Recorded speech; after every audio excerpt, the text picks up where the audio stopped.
Good afternoon, everyone. Welcome to the Johns Hopkins School of Education Mind, Brain, and Teaching virtual information session. My name is Sion John. I'm the Assistant Director of Admissions here at the Johns Hopkins School of Education. And also here with me, I have my colleague from the Office of Admissions, and he will introduce himself. Thank you so much, Sion. Hello, everyone. Welcome. Good morning, good afternoon, good evening, wherever you're tuning in from. My name is James McCarty, and I'm the Associate Director of Admission here at the School of Education at Johns Hopkins University. I want to just start by saying congratulations. You all, by being here today, have taken that first step to pursue the next journey in your educational career. And my big takeaway for all of you today is that you are never, ever going through this process alone. I am the admissions liaison for the Mind Brain Teaching cohort of programs that we offer, and I look forward to working with all of you, connecting with all of you, and meeting with all of you one-on-one in the upcoming weeks. So please feel free to stay connected. I'll be reaching out after the program is over. My contact information will be on the last slide. And again, please remember you are never going through this process alone. Thanks so much, and back to you, Sion. Thank you, James. And also presenting today, we have two faculty members, Dr. Marielle Hardman and Dr. Ranjini John Bull, joining us today. And before we get started, I would like to cover a few housekeeping topics. First, today's webinar is being recorded. We'll be able to share a link to the recorded video within 1 week. And there will be a Q&A session at the end of the presentation. Please type your questions in the Q&A box and we'll answer your questions. I would like to share the agenda for today's presentation. We'll kick off the presentation sharing an overview of the Johns Hopkins School of Education. I'll introduce the two faculty members of the Mind, Brain, and Teaching program, and then Dr. Hardman and Dr. John Bull will go over the details of the program. Lastly, I'll wrap it up with admissions requirements, go over financial aid and scholarship, and we'll leave the floor for questions at the end. And to start, we're one of 9 schools at Johns Hopkins University. We began offering college courses for teachers in 1909, and then we became our own school in 2007. We offer 25 graduate programs, and that includes our doctoral, master's, and graduate certificate programs. And we are proud to share that the Johns Hopkins School of Education is consistently ranked one of the top schools in education by the U.S. News and World Report. And for school enrollment, we have approximately 1,741 students, 109 full-time faculty members, and we have a strong network of over 24,000 SOE alums here at the Johns Hopkins School of Education. And to introduce our faculty members, first, Dr. Marielle Hardman. Dr. Hardman is a professor and director of the Johns Hopkins Neuroeducation Initiative. She's also the faculty lead for the graduate certificate in Mind, Brain, and Teaching program. She joined JHU faculty in 2006. Her research and publications focus on enhancing educational practices through techniques that foster innovation and creative problem solving. And she presents nationally and internationally on topics related to the intersection of research and the learning science with effective teaching strategies, including meaningful integration of the arts. And then we have also Dr. Ranjini John Bull. Dr. John Bull is an assistant professor of the Mind, Brain, and Teaching and Doctor of Education program. She joined faculty in 2014 after a postdoctoral fellowship. She received her PhD from the University of Virginia, and her research focuses on teacher efficacy, cultural competence, social context of belief change, neuroeducation, professional development, and arts integration methods. So at this time, I'll hand the floor over to Dr. Hardman and Dr. John Bull. Welcome. Thank you. Thank you, Stan, so much. I'm really excited to see all those who have registered today. Some of you are with us here in person and others will listen hopefully to the recorded session. We have students, participants registered here in over 21 states from all across the country and 7 different countries: Singapore, Brazil, Mexico, Russia, Azerbaijan, Afghanistan, and Turkey. So I want to say and join the rest of my colleagues here in welcoming you from wherever you are. So the slide that you're going to see next, why pursue MBT education? So we can go ahead and put that slide up. Okay. So there's a lot of reasons. Those who have taken our certificate over the years have found that they have advanced their practice and advanced it significantly and in ways that really help them see how to teach to the whole child. And, you know, that's what we're learning, is how the brain thinks and learns and how that can apply to education. Many of our students become leaders, and if they're not already leaders, some are already in the leadership position and move into superintendent positions.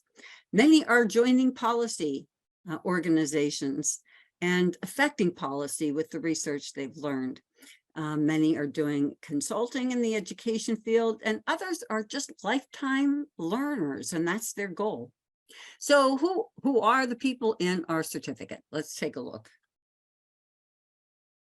We'll go to the next slide now.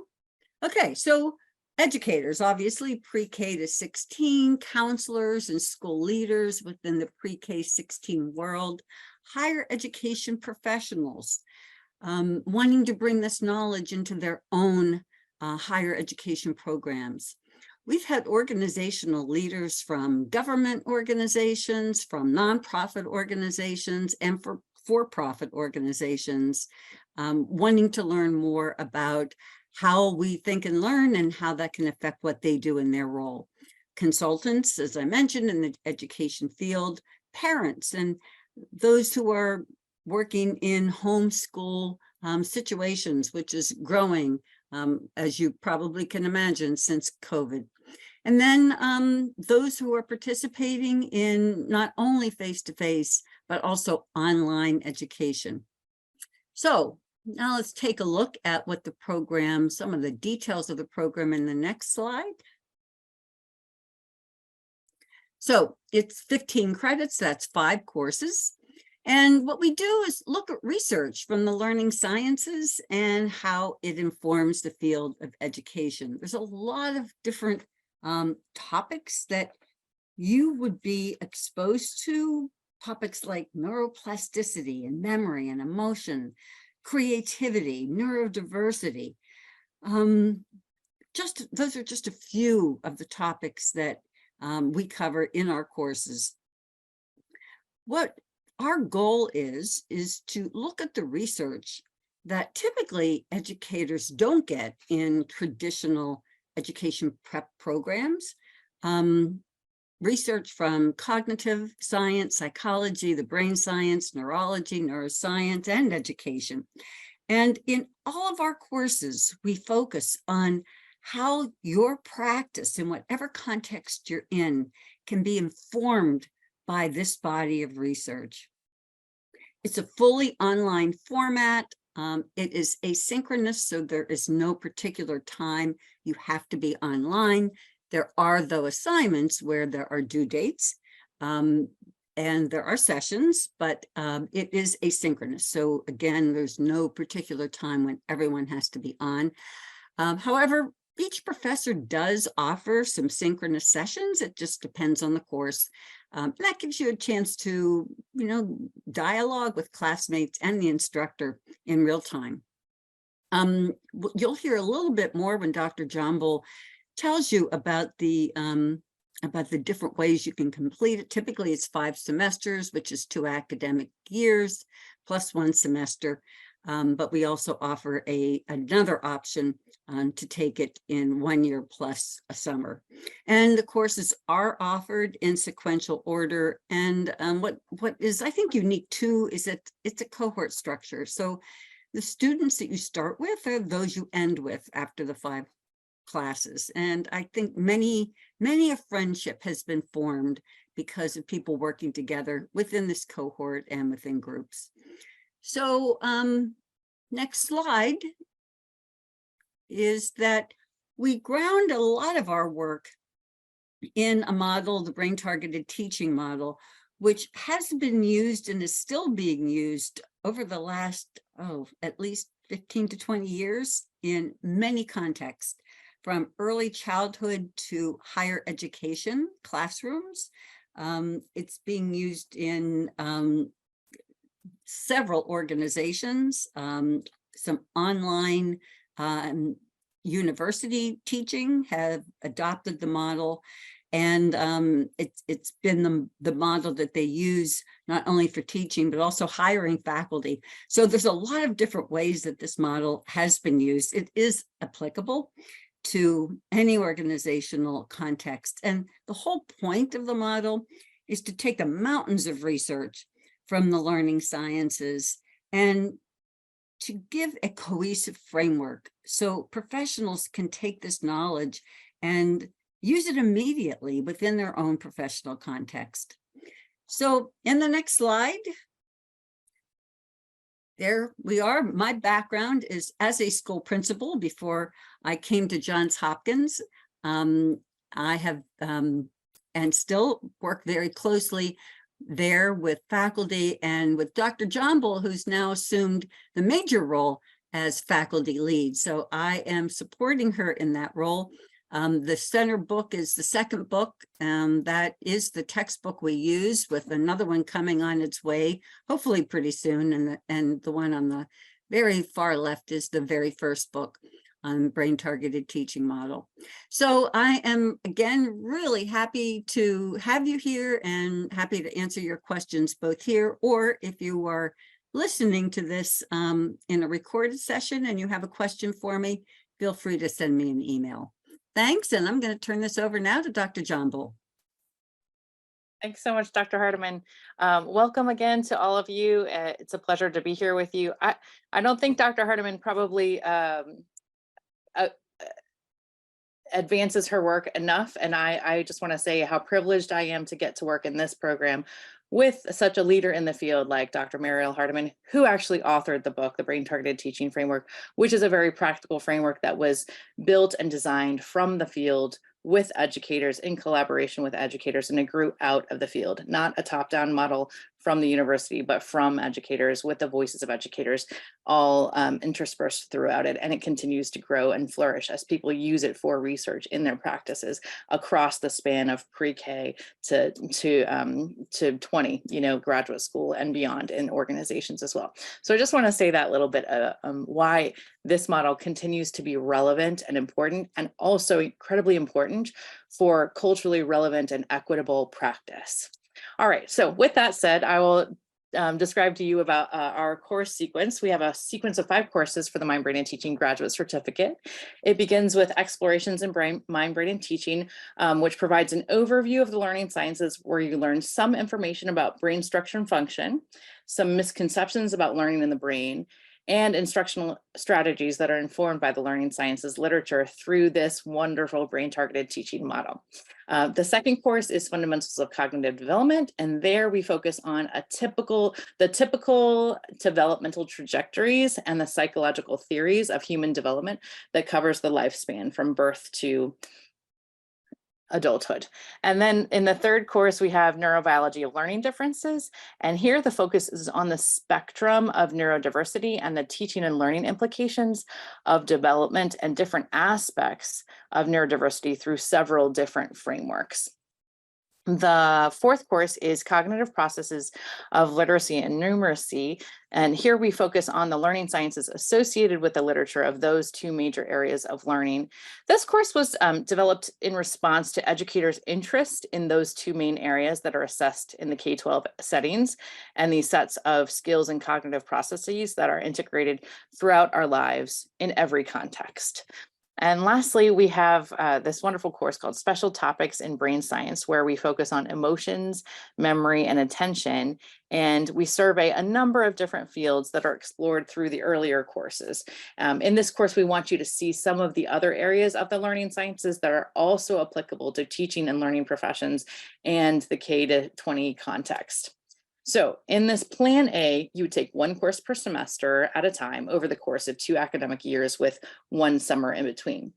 We also have, in the next slide, you'll see this other curriculum structure of option A, where we have a spring start. So similar to Plan A, it's a 5-course sequence, but it starts in the spring semester, progresses through the following summer. So folks who start in spring 2023 right now, then end in summer 2024.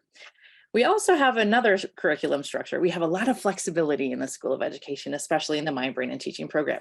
So we have a curriculum B structure because we were responding to the desire of our students in our previous cohorts to take an accelerated path for our certificate.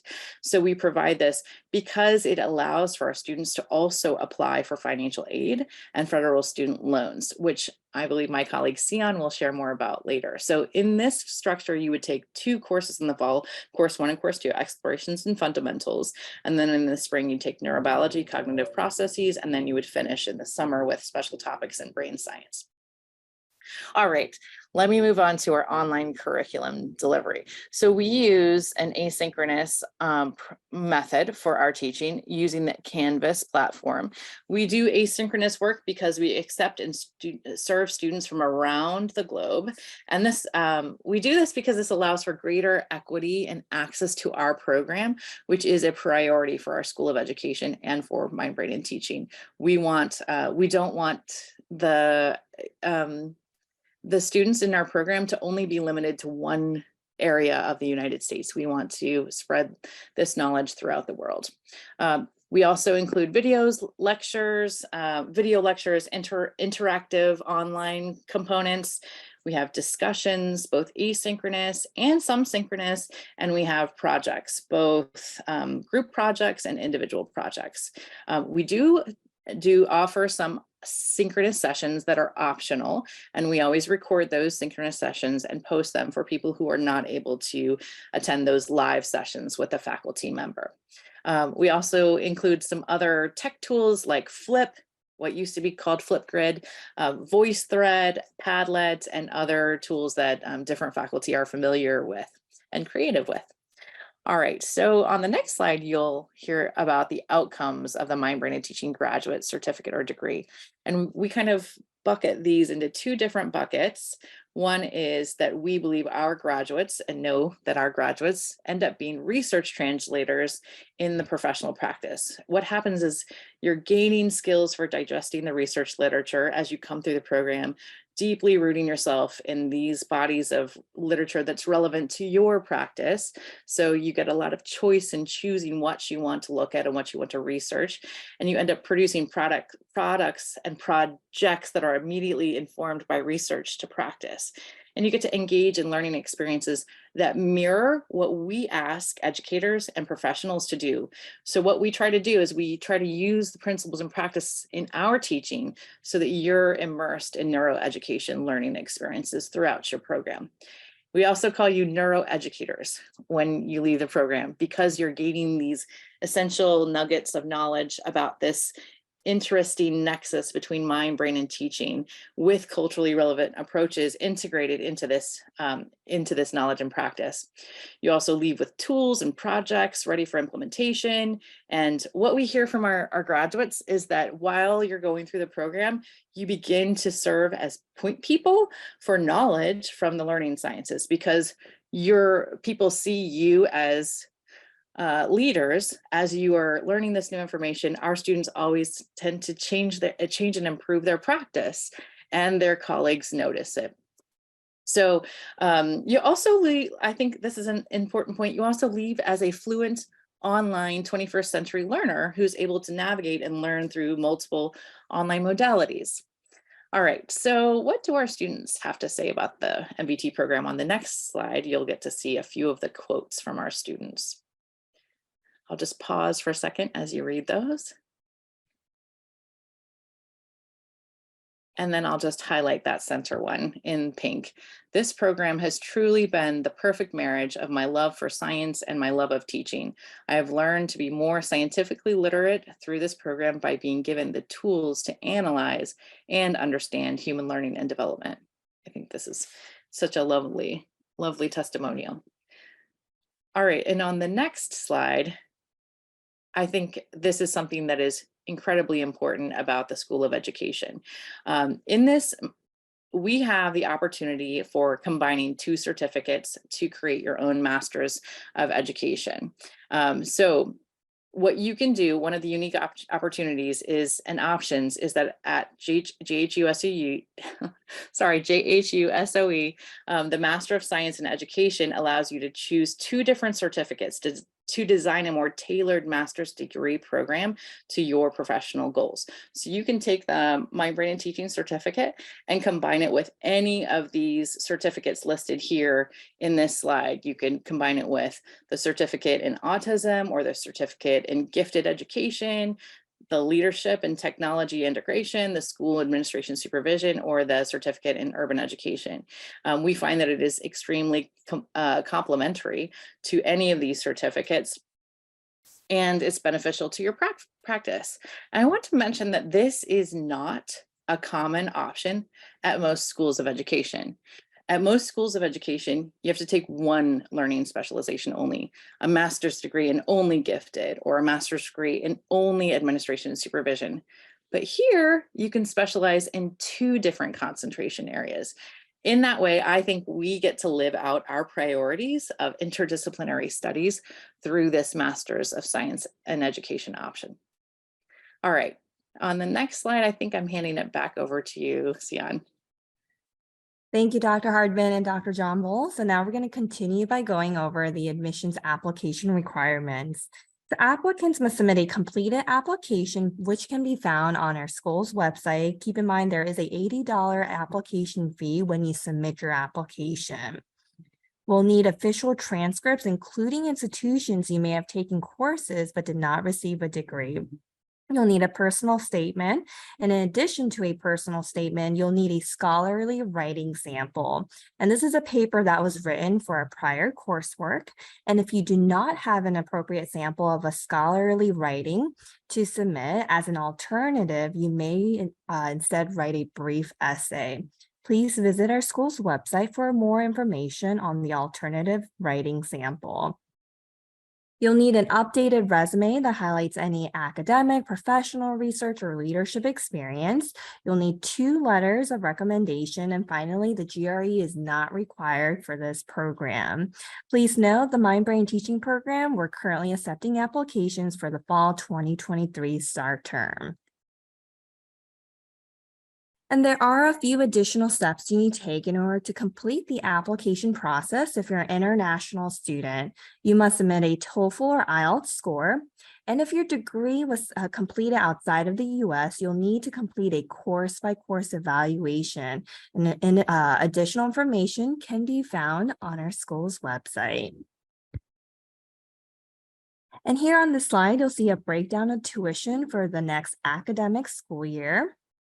The cost for an online course is $1,025 plus a $20 per credit technology fee, which is $3,135 for one course. That's 3 credits.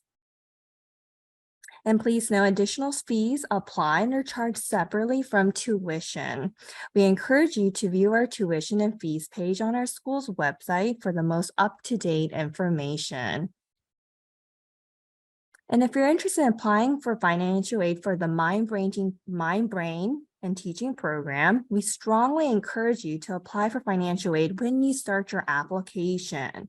And we do offer a limited number of partial need-based institutional scholarships each year that range from $800 to $3,000 per semester and are applied to tuition expenses beginning in the fall semester. To see if you qualify to apply for the endowed scholarship, please visit the grants and scholarship page on our school's website.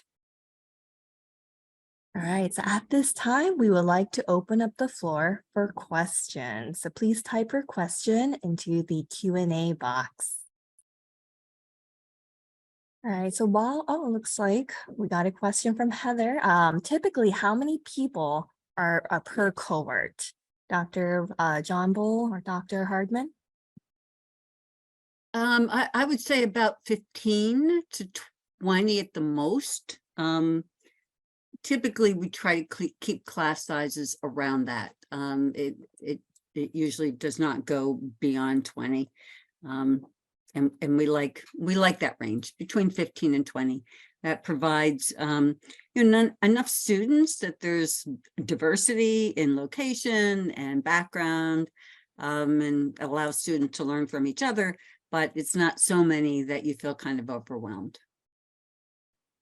I see there's a couple of other questions in here. So is there an opportunity for the applicant who has been a freelance teacher or tutor for more than 15 years, but whose GPA is less than 2.5? Yeah, there is an opportunity. And I think what is important about that is in your application to just explain some of your experiences since your undergrad. Dr. Hardiman, is that correct? Yes, and you should also know that there is another level of approval beyond the program level. So anything below 2.7 has to go to the department chair for approval. But as Dr. Jumble said, there have been people who have been able to enroll with under 2.7. And typically they're people who have a lot of experience in the field. And so we take into consideration that experience. So like Dr. Jumble said, make sure that you highlight the experiences you've had over time if you have a GPA below 2.7, but that does require another level of approval. That's right. Yeah. And there's another question about, I think this is kind of related. So those of y'all who have not been students for over a decade, who could write a letter of recommendation, a colleague or a supervisor from a previous position or your current positions can write letters of recommendation. Right, Dr. Hardiman? Yes, absolutely. And are there, let's see, so there's another question about a PhD in theology with master's degrees in other areas. Definitely it is possible for you to have information interviews with one of us, either me or Dr. Hardiman, about how the program would benefit you and the path that would be most helpful. And we have had people, actually several students that have come through from different religious organizations who are serving in ministry organizations that to apply the principles of mind, brain, and teaching to their organizational work through, because it essentially is an education profession too, with helping adults learn and grow and develop in this capacity. Dr. Hardiman, do you want to say more about that? No, I mean, I think just to add to that, we have every year any number of applicants who actually already have PhDs as well. And they come to take the master's certificate for the content. They don't need another doctorate, but they want the content of MBT. So yeah, every year we have people who have PhDs already. Yeah, that's a great point, because people are looking to see how to improve their practice, their teaching practice, or their organizational development practice, or their leadership practice through the principles of mind, brain, and teaching, about how do we best help adults learn, grow, and progress through educational organizational facilitation of that learning. Yeah. Yeah. I want to respond. The next question asks about how the in-person and online versions compare. We don't have an in-person version of this. We are fully online with this program. So, for mind, brain, and teaching, there would not be a comparison. In terms of just other programs that are in person, obviously you're going to class and you're sitting in a class of students, and in many ways it's much the same. You're getting the same content, you're working in groups or individually. Yeah, so I hope that answers the question, but we don't have an in-person version of mind, brain, and teaching. Right. Just to add on to what Dr. Hardiman said, I think the benefits of online learning are when you have asynchronous discussion spaces that are written. everybody gets to participate. Like in a face-to-face class, sometimes not everybody actually has a chance to participate and join in the discussion and really mull over what other people are thinking about. I think that's one of the benefits of online discussion spaces that are written. And then we also have some discussion formats where in the online space where you do video discussions. And again, I think that it's a really interesting equity and access opportunity for learning online, because you actually get to really hear and think about and see other people's thinking about the topics that you're learning about, and get to go sometimes to a deeper level of learning, because you get to really engage with peers and hear everybody's voice. You have the opportunity to hear everybody's voice. You don't have to do it, but you have the opportunity to, which I think is a lovely part of the online learning space. I'd like to address Erica's question, and then I might say some things and ask Dr. John Bull to fill in. Psychology and brain sciences is a very different program. It's in our School of Medicine, and it is really focused on what it looks like, Erica, you want to do in terms of learning about the brain sciences in a deeper way, in a neurodevelopmental way. We are a school of education. And so, while not all of our students are teachers, we do approach this world of neuroeducation through the lens of being a school of education. I would have to maybe advise you, you might want to consider, if you're interested in autism and ADHD, you may want to consider enrolling as a non-degree student in our class, Neurobiology of Learning Differences, and, see how you feel in that space of being, in a school of education, frankly. And yeah, and so, yes, people have bachelor's degrees. You don't have to have a master's. I will tell you that most people do come in with masters already, but there are some who are pursuing the masters that Dr. John Bull described. And so they don't have a master's yet, and they are taking our certificate along with another one for a master's degree in educational studies. So I hope that helps. I don't want you to think that this is a medical degree, because it is not the same as something that would be offered from the School of Medicine. Dr. John Bull, do you have anything to add to that? I think that's exactly right. And I think that recommendation about considering a non-degree like taste test of a one course would probably be a good option if you're still weighing all the options for where to pursue your education. And we do have quite a number of students that come in straight from undergrad, wanting to learn more about this field of mind, brain, and teaching to inform their practice, whether it be in education or in other fields. Yep. Dr. John Bull, do you want to take Yvette's question there? I think you could probably talk about the doctoral program a bit. Sure. Yeah, I teach across both the graduate certificate and the doctoral program.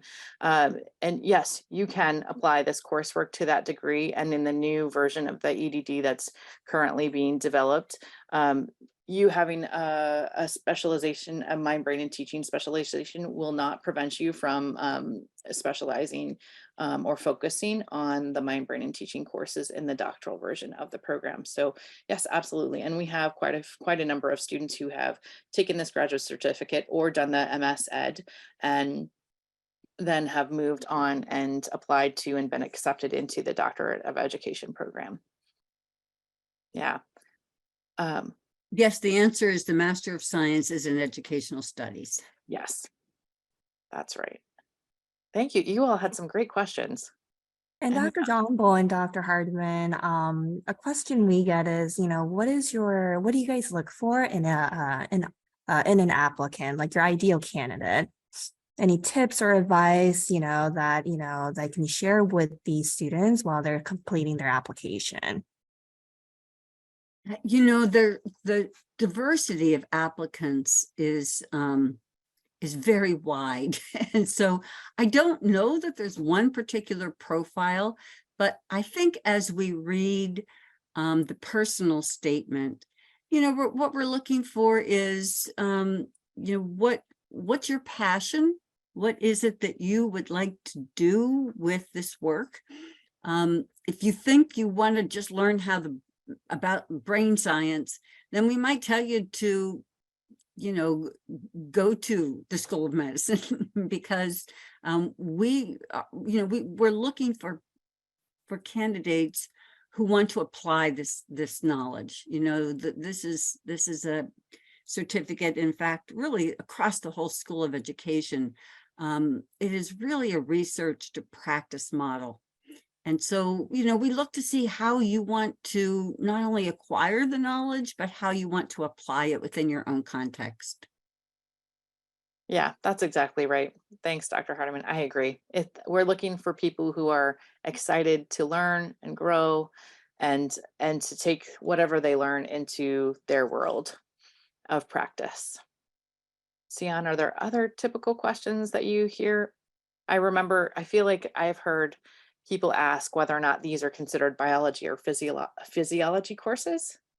And I just want to address that because that regularly comes up. So I just want to say that while we include some information from biological sciences and some physiology content when you learn about brain structure and function and some MRI formats for assessing brain activity, our MBT courses, or mind brain teaching courses, are not considered biology or physiology courses.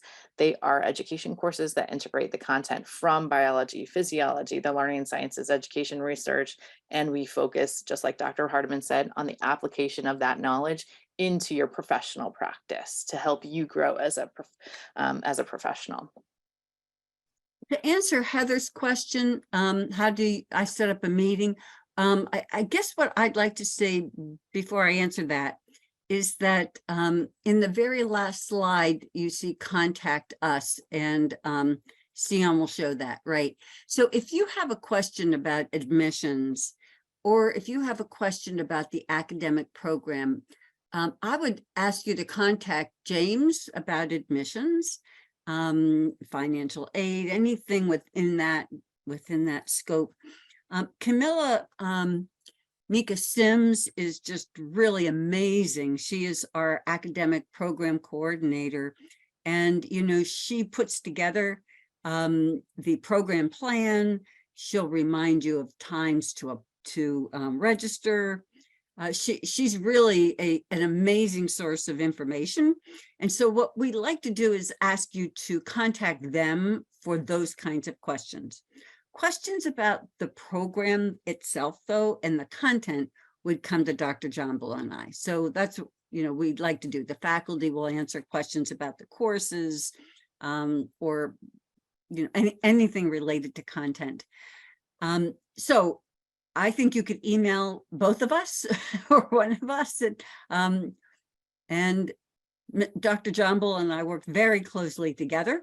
And so when questions come to both of us, we'll, whichever one is available to answer it, will. So we'll get back to you. So you might just go ahead, and I think our emails are in the slide deck. So yeah, feel free to just email us. Thank you, Dr. Hardman, for covering the slides as well, too. So it looks like there are no more questions. Oh, did we get a question? Oh, that was a comment. All right. So thank you again for your interest in the Johns Hopkins School of Education. Thank you to Dr. John Bull and Dr. Hardiman for the wonderful presentation. We look forward to hearing from everyone. Have a wonderful evening, everyone. Thank you. Bye-bye. Bye. Thank you.